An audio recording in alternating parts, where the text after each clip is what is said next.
सच्चाई का इनाम। एक छोटे से गांव में एक लड़का रहता था जिसका नाम अर्जुन था। वह गांव के स्कूल में पढ़ता था और अपनी सच्चाई के लिए मशहूर था। अर्जुन के पिता किसान थे और घर की आर्थिक हालत बहुत अच्छी नहीं थी, लेकिन फिर भी अर्जुन कभी झूठ नहीं बोलता था और मेहनत से पढ़ाई करता था। एक दिन स्कूल जाते समय अर्जुन को रास्ते में एक चमचमाता बटुआ मिला। बटुए में काफी पैसे और कुछ जरूरी कागजात थे।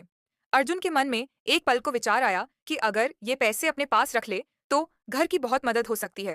लेकिन अगले ही पल उसकी अंतरात्मा ने कहा, अर्जुन, ये तुम्हारा नहीं है। अर्जुन ने बटुआ उठाया और गांव के चौकीदार के पास गया। उसने चौकीदार को बटुआ दिखाया और कहा, ये मुझे रास्ते में मिला है, शायद किसी का खो गया होगा। चौकीदार ने बटुए में मौजूद कागजात देखे और पता चला कि यह गांव के बड़े व्यापारी सेठ रामदास का है। सेठ रामदास बहुत परेशान होकर अपने बटुए की तलाश कर रहे थे, क्योंकि उसमें व्यापार के लिए रखा हुआ पैसा था।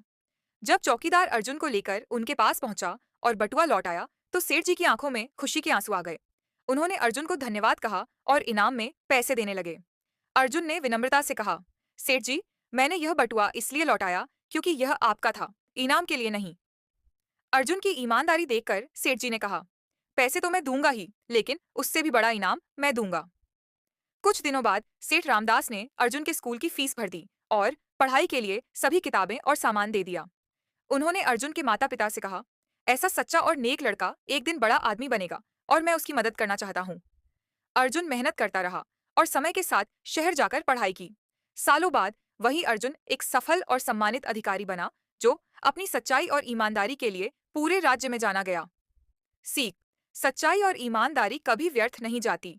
हो सकता है शुरुआत में हमें लगे कि इसका कोई फायदा नहीं है, लेकिन समय आने पर इसका सबसे बड़ा इनाम मिलता है।